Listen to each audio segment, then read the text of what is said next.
This is the Ecommerce Braintrust, a podcast about building momentum online for established consumer brands. Join our hosts and their expert guests for high-level conversations about e-commerce strategies, trends, and innovations. Access our Braintrust and boost your brand's e-commerce potential. Hello and welcome to the Ecommerce Braintrust podcast. I'm Julie Spear, Head of Retail Marketplace Services at Acadia, alongside my co-host Jordan Ripley, Director of Retail Account Management. And today we are kicking off 2026 with an oldie from last year that proved to be a goodie.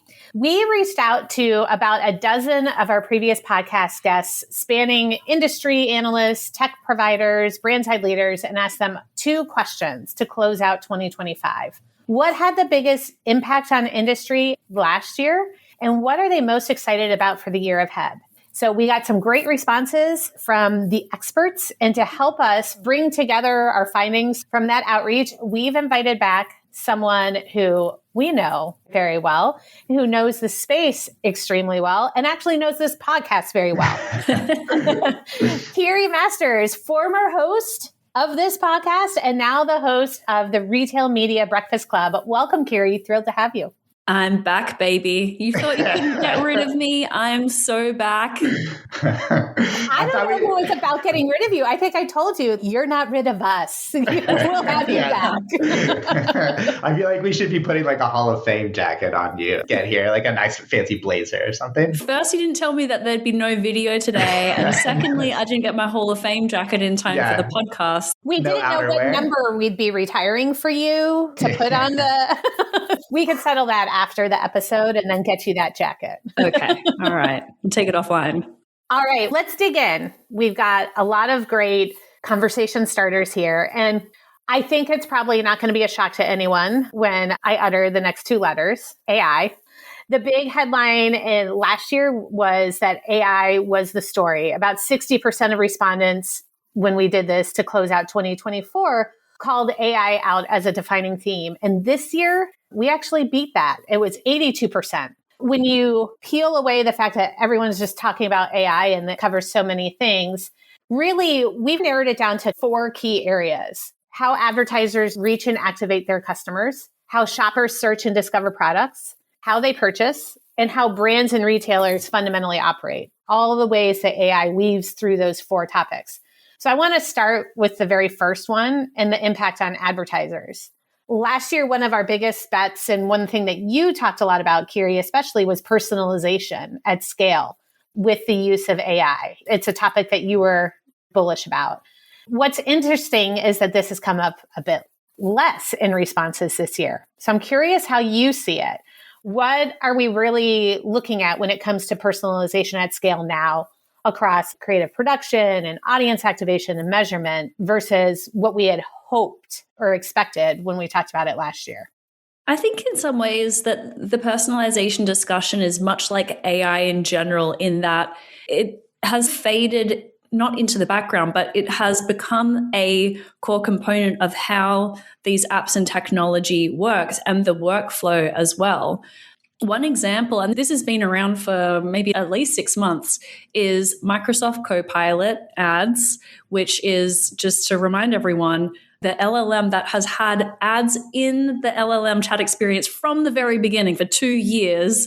They actually launched this really cool ad format about 6 months ago, which is dynamically created ads within Copilot. And it is based on the interests and profile of that particular user. So I have embarrassingly wide feet.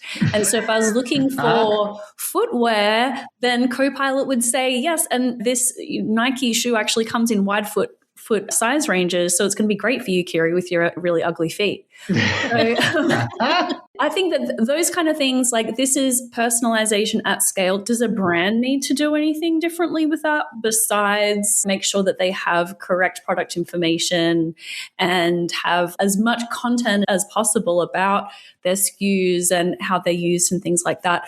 So that it's become sort of one of the sort of underlying parts of the technology, rather than something that you may need to think about separately as a brand. Yeah, that's two important points that you brought up there that I feel have been themes this year. The first of which is that general idea of the shift from a keyword mentality to the person mentality. And that exactly what you're saying, like the personalization, I think, has borne fruit in that what we've seen in terms of audience creation and like a more sophistication and relevance of the ad to the person. I think the thing that remains a question mark is I think a lot of us had this idea, and we've seen this to some extent, of create like asset personalization, right? I'm a mom who has 2 dogs. I'm not, but this is you gotta be authentic. Kiri just outed her wide feet. That's right. We need vulnerability, Jordan. Yeah. That's a dark thing I won't lift up on this episode. But this idea that you would have an asset like to the very specific niche, and we've touched on this a bit on our creative teams here internally, and you can build those assets, but then it's all the human steps that have to happen around those, right? There's still brand style guidelines. There's still all those things. I think about this is almost like people get frustrated with the length of time it's taken for autonomous cars, right? It's like, if you talk to people in the industry, we could build autonomous cars if there weren't any more human drivers on the road. And I think it's a little bit the same here with this asset production of if it didn't have to go through brand reviews, if it was just like, hey, robots, build the best assets you can, deploy them to as many audiences as you can, that's where we get to that asset personalization. But we haven't quite got to removing those friction points. But the tailorization of the audiences, that's where I do feel like we've gained a lot of meaningful value this year from AI. I saw an amazing, I think this is live, the Zara app now has this incredible try-on experience where you upload some pictures of yourself and it creates this avatar of you. And then you can try on virtually these clothing items and it goes onto the avatar model of you. So you can see like what fits well, like what size you might want, get to try different outfits and put them together. They built that technology in-house. But I think that there is this sort of new reality in front of us where the retailers themselves will build some kind of personalization technology, and then it's brands will just need to provide the specs of how to personalize their particular item. So I think it's put it in the think about it later pie for a lot of brands when there's more things that they can actively influence right now, whereas this is something where it's going to be more effective to personalize in the future, but probably not worth worrying so much about while the technology is still being built. And especially for, as you said, Kiri, the personalization is dependent on what has always been a fundamental, complete information about the products. For it to actually effectively work, we need to be going back to what the fundamentals have been from the beginning of make sure you have fully accurate, complete information about your products on marketplaces. Yeah. That goes to the second point that you mentioned, Julia, of like where we heard from a lot of respondents of our guesses of where we've seen AI disruption and where we will continue to see that AI disruption. And that's speaking to the actual search and discovery process. Like advertising personalization aside, I think brands are now having to go back a little bit to square one of I have my brand content. What is the user flow? What is the shopper journey that brings that person into my branded environment, whether that's D2C, whether that's a marketplace, whether it's a retailer, what have you. This is what Lauren Levesque-Gilbert, who was one of the respondents here, really called out. Like it took AI to make shopping more human, right? More conversational, more make it feel like you're dealing with a human, even though it's removed us from humans. And then at the same time, on the other side of that, it's now as brands, I have to think about like, how do I make my content legible for those same machines that are the human intermediary then downstream from me? And I'm curious to get your thought. Like, I feel like there's this spectrum of takes that we've heard from the last year. On one side, it's, agentic commerce overblown, like this is flash in the pan. On the other side, it's we'll never see a search bar next year and that sort of thing. And then there's the middle blended thing where it's like things will change, but we'll see some sort of mix of disruption in between. I'm just curious where do you see us at like 70% no search bar? I assume you're not like agentic commerce is a flash in the pan given your background, but where do you stand on this? Yeah, look, we're recording this on January 15. It's 2 weeks into the year.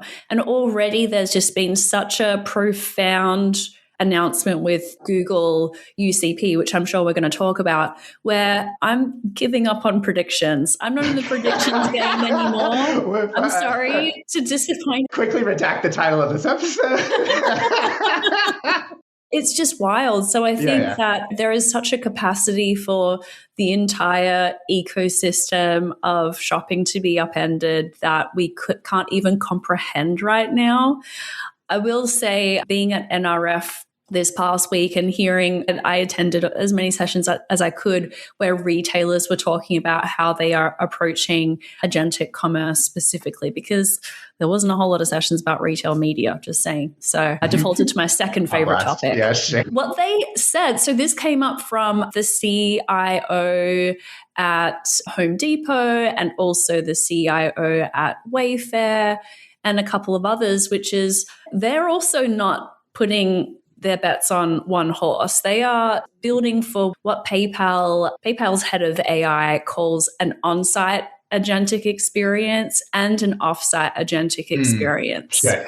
On homedepot.com, you have the AI assistant or agent, and they're building for that future and making that as helpful and immersive as possible.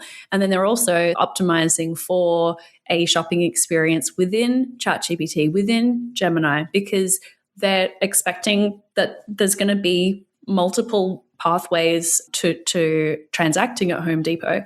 That's, I think, a really good signal to look at, is a little bit of hedging your bets, and because we just don't know exactly how things are going to shake out, and how consumer behavior is one of those things where it can burn pretty slowly until it all just shifts very dramatically. It could take a while to get to that point where people are comfortable having an agent transact on their behalf, or it could, with better technology and more awareness, it could happen much quicker than people expect. So I think that is the approach that retailers are taking right now, is let's meet the shopper where they want to be transacting and build for both scenarios.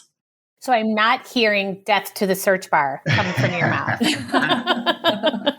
I personally don't believe the search bar is dead, but I was going to ask, like, you personally, are you comfortable? You're in this so much. Are you an agentic shopper now for a meaningful portion of your purchases for wide shoes or what have you? Like, to bring that up. Yeah.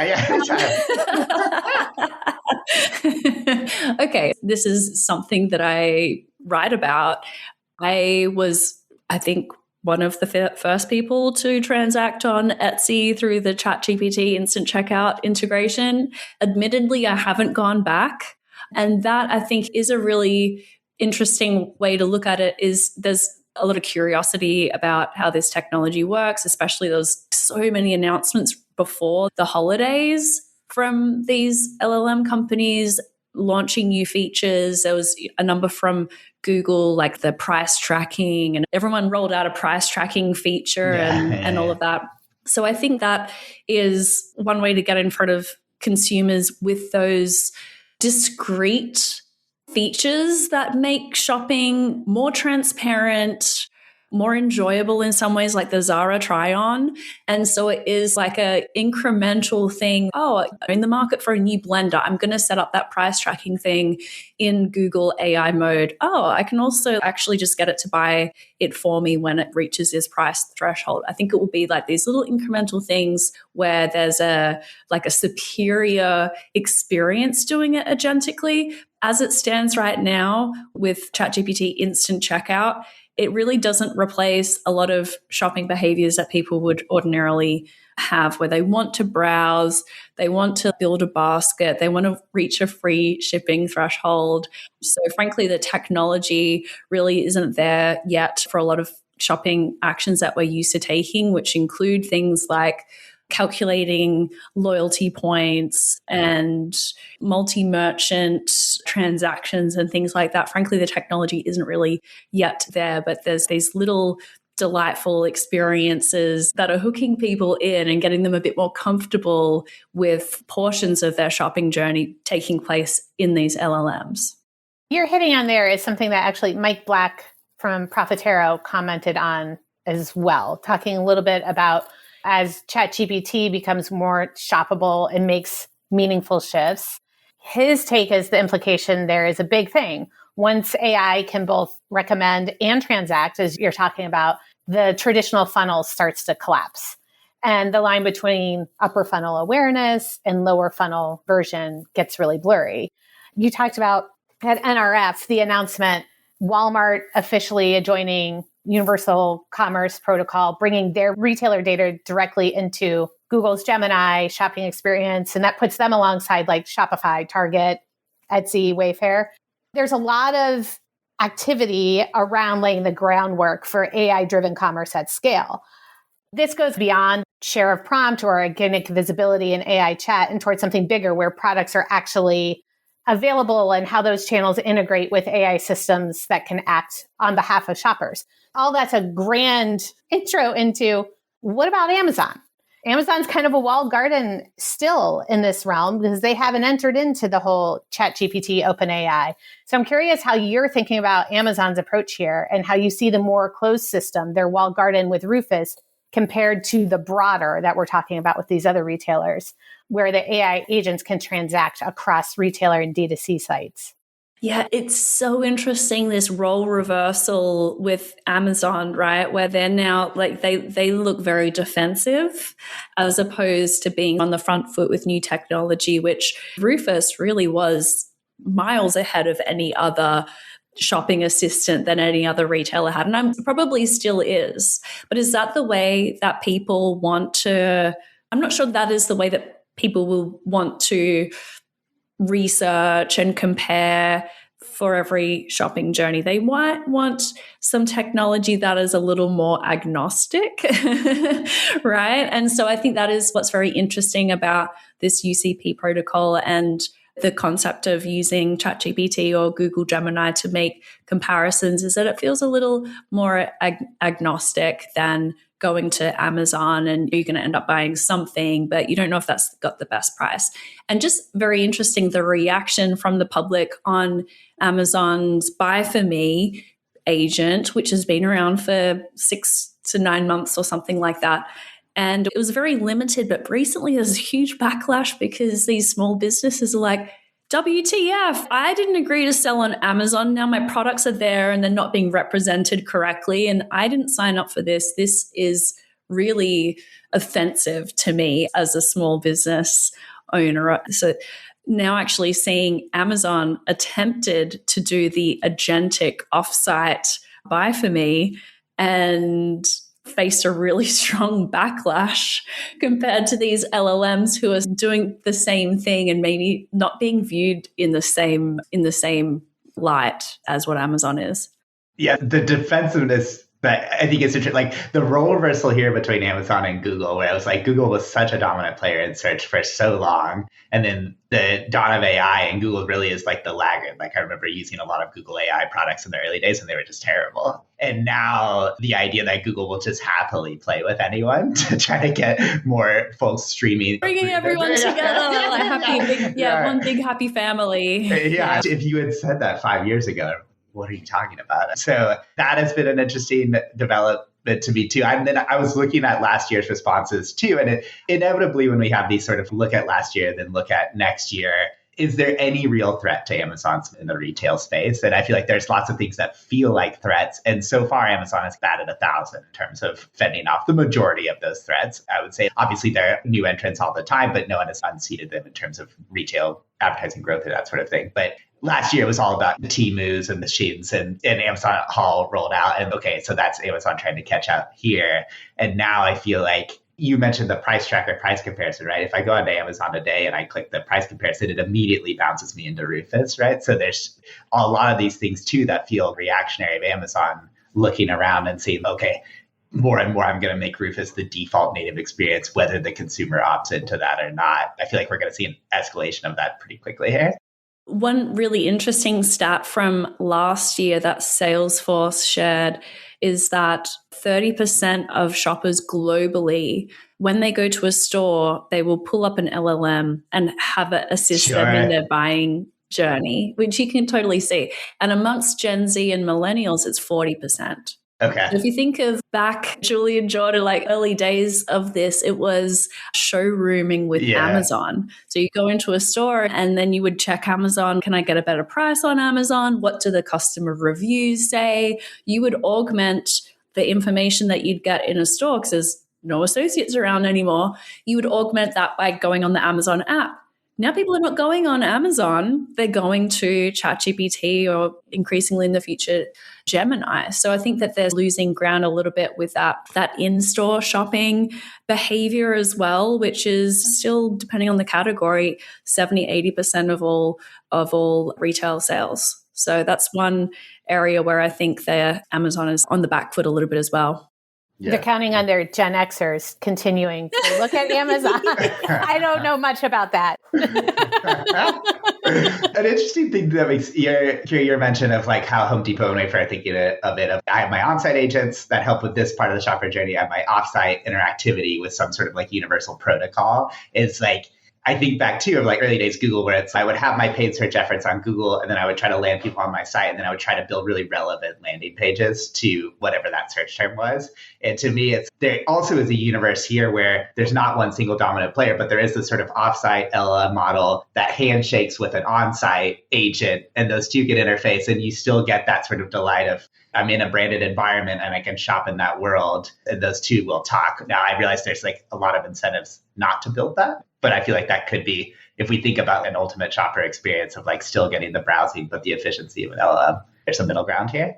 Yeah, and that's what a number of retailers said at NRF as well is, look, we would rather people transact with us. And in fact, if we're building a handshake sort of scenario, as you mentioned, where there is an agent to agent conversation, we want to be the merchant of record if that transaction occurs, because then there's all these downstream effects. Thinking about returns and customer service, thinking about access to that customer's data and the transaction, which is very important for retail media to remain a thing, and their loyalty programs, and just the ongoing relevance and sustainability of the business of being a retailer. That's really important to remain that merchant of record. I also think Google and OpenAI don't want to be a merchant of record. That's a whole new business that doesn't make sense for them to get into. Even with all of Google's forays into shopping, they've never been a merchant. I think that's how far up to the line do you want to get of building a commerce experience without actually being a merchant? Yeah. I realize we can't spend the entirety of this episode talking about AI, though. That we might have to have folks fooled in that regard. The last thing, though, that Julie brought up is something that we've heard across countless folks, like Kelsey Knight at Slumber Kids mentioned this. We had Mike Black again from Propetera. Lots of folks that are looking at AI as not just the consumer experience, but the ability of brands and just businesses generally to serve that consumer. And so you have that of like, all of us are like, oh, we're going to operate fundamentally differently as a business in this next year. But then we also have all this data, like there's a Propetera report of AI-driven processes adopted by only about 10% of large brands. I know Russ, Darren Stradley has done a lot of work of, oh, have you actually implemented AI processes in your workflows? This is something that Chris at First Mover talks about. So it's like, there's this gap of like how we should be operating versus how we're actually operating. I feel like you have a good perspective on this as someone who's built a very small, nimble company this year, but then also talks to these massive enterprise businesses. The actual business transformation, particularly in our industry, is it all aspirational thinking right now, or it's something that you can do on the small scale, but not on the large scale? Or where do you see our moment right now? Yeah, it's a really interesting question. I find that I did do some work with a CPG last year who wanted to get up to speed on what was going on with agentic shopping and what should we be thinking about, what's on the radar. And a few people within the organization were quite up to speed, but it just takes a few weeks to not be watching the news and what's going on, to fall behind. Even as someone who it's my job every day to be like looking at news and thinking about how does this fit into the e-commerce and retail media landscape, I still feel woefully behind every day on what's going on and what it really means. So for someone who has a real job doing other things, I just want people to feel like reassured that not everyone has this figured out and we're all making it up as we go along. In my business, which is essentially like a tiny little media company, I also feel like I'm not taking advantage of much of the technology that's available today with automating things and deploying agents in my own business. I'm like, what would that be? And I feel like I'm not doing a heck of a lot differently than what I was doing 6 months ago.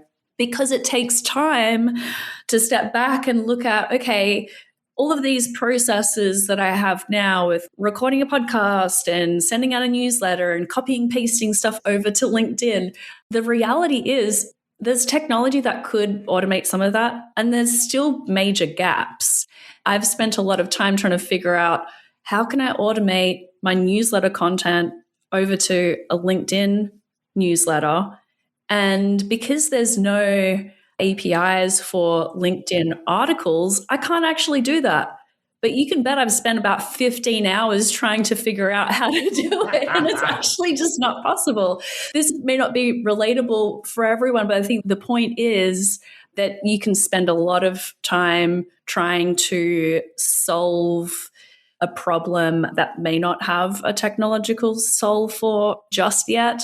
And the second point is that just in terms of content, I'm actually pulling back a lot of my use of AI in content because I just feel like a lot of what we're seeing is AI slop, essentially. And the only way to stand out and be different is to have some original thinking and really think through a problem yourself and what you want to say. We see this on LinkedIn, just the AI slop, and then from a consumer marketing standpoint as well, just all this sort of samey content that looks super AI generated.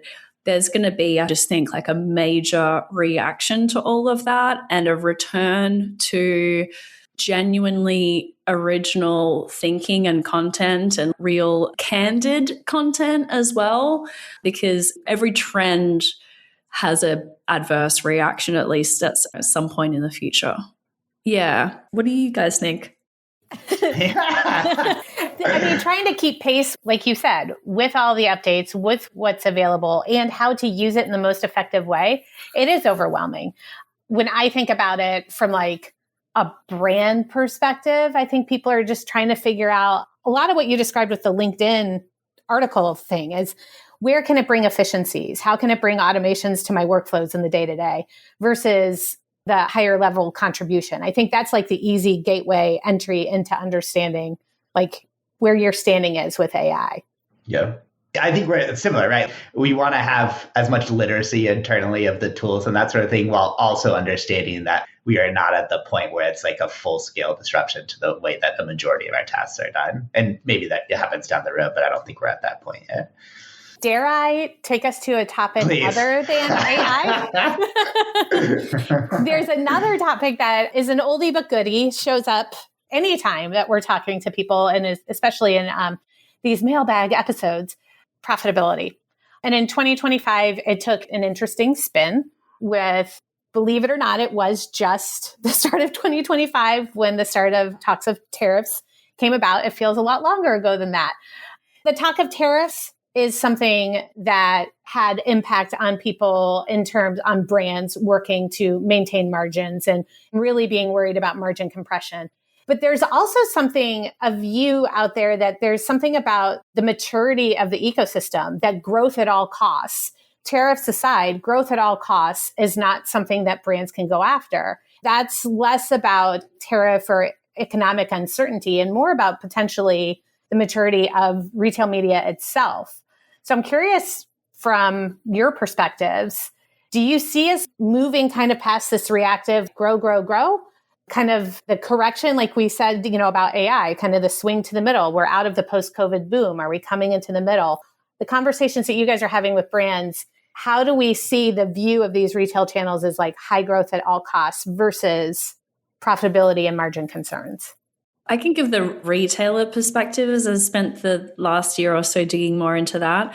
And here's the thing. These retailers, a lot of them have set up media businesses with really big targets. Where those targets came from is like there's a little debate over who was sold on a certain target, and then they bring in a team and technology to fill that. Was it Wall Street? Was it management consultants? Was it the board? There's a bit of finger pointing. The reality is that a lot of these media businesses within retailers haven't delivered on what they were expecting, and they're wondering where does the growth come from? sort of the dark view of it is a lot of the retail media spend that we see is actually just kind of like trade spend or shopper marketing spend that's been like reallocated to something digital spend. Where does this money come from? Brands don't have they're not sitting on this extra little pile of treasure that they're waiting for someone to say the magic word to unlock, open sesame, here we go. I think that there will be some consolidation within retail media networks. It'll come back down to earth a little bit. It's been quite frothy in terms of expectations. And there might be some sort of true networks that get built. We already have a couple that have been around for a while. One's called Ripley. And we might see retailers kind of coming together and collaborating a little bit more so that they can offer really good audience insights to more media buyers and kind of dial back the exuberance a little bit on the retail media growth side, or at least find ways to act in a truly collaborative way with brands rather than it feel like an extraction process where you have to spend this or whatnot. How can you actually work in a more collaborative way with a brand to build the social media campaigns together that drive sales for the retailer and the brand together through things like collaborative bidding or sampling for digital orders, things like that? I think there has to be a little bit more creativity from retailers besides on-site, off-site, in-store. I think that we're going to see some more innovative concepts that retailers can test to get brands excited about working with them again instead of resentful. So you think there's a day when there's going to be less than 250 retail media networks? Yes. Yes. I think that's an imperative. We all look for that day. Yeah, I mean, I think we would agree that the scrutiny that's being applied to retailer channels is probably deserved versus just throw money at everything and what comes back. And we see that with a lot of the brands and actually needing channel-specific P&Ls versus just, it's e-com, whatever it does, it's great. I think that is the correction that I feel like seems healthy for the industry. It also brings us to the last topic that we have today, which is as we are assessing these various channels and retailers and that sort of thing, the big question is, how do I measure across those? How do I understand incrementality across this? This is where Megan Kroon from Claridata had a lot of feedback on this in terms of organizational silos starting to break down here in the industry from her perspective. AJ Patel with eBeauty called out as someone who oversees a brand, really like technology allowing us to unify this data more so in the past. Kiri, I know you talked to a lot of folks in the sort of retail media technology space and on the retailer side. Do you feel like you're feeling this as well in terms of a bit of those measurement silos breaking down, or is this still a little bit aspirational in your perspective? Where's your pulse on this? I think when you look at the incentives for retailers to provide standardized metrics, it isn't really there. And brands have had to make do for so long. That's why the Claridatas of the world exist, because there's a whole industry that's popped up around measurement because brands don't trust the retailers to give them what they want in the format that they want. So you have a whole host of companies who aggregate this and normalize it. And then you also have the traditional players out there like the Nielsen's and Circana's of the world as well. They're sort of trying to make their measurement capabilities more accessible as well. So Circana made a huge move in that area last year. I think brands have kind of moved on from the expectation that retailers are going to give them exactly what they want. And for better or worse, I don't think we're going to see a whole lot more progress on that front. Right. But the third parties presumably will continue to step up and fill the market opportunity there, presumably. Yeah. Great. Well, we covered a lot of ground, even though we spend a lot of it within the realm of AI. We did cover a lot of territory. Kiri, it was so much fun having you on. So good to see you both again. Yeah, it's taking me back. What was it? Circa 2017? When this Yes. It's been a while for us old chickens. I don't know who you're calling old. Careful now that I know about your wide feet. No. But thank you so much for coming on. This was a great discussion. And thank you to all our panel of experts that contributed their take on the beauty that was 2025 and what is sitting in front of us for 2026.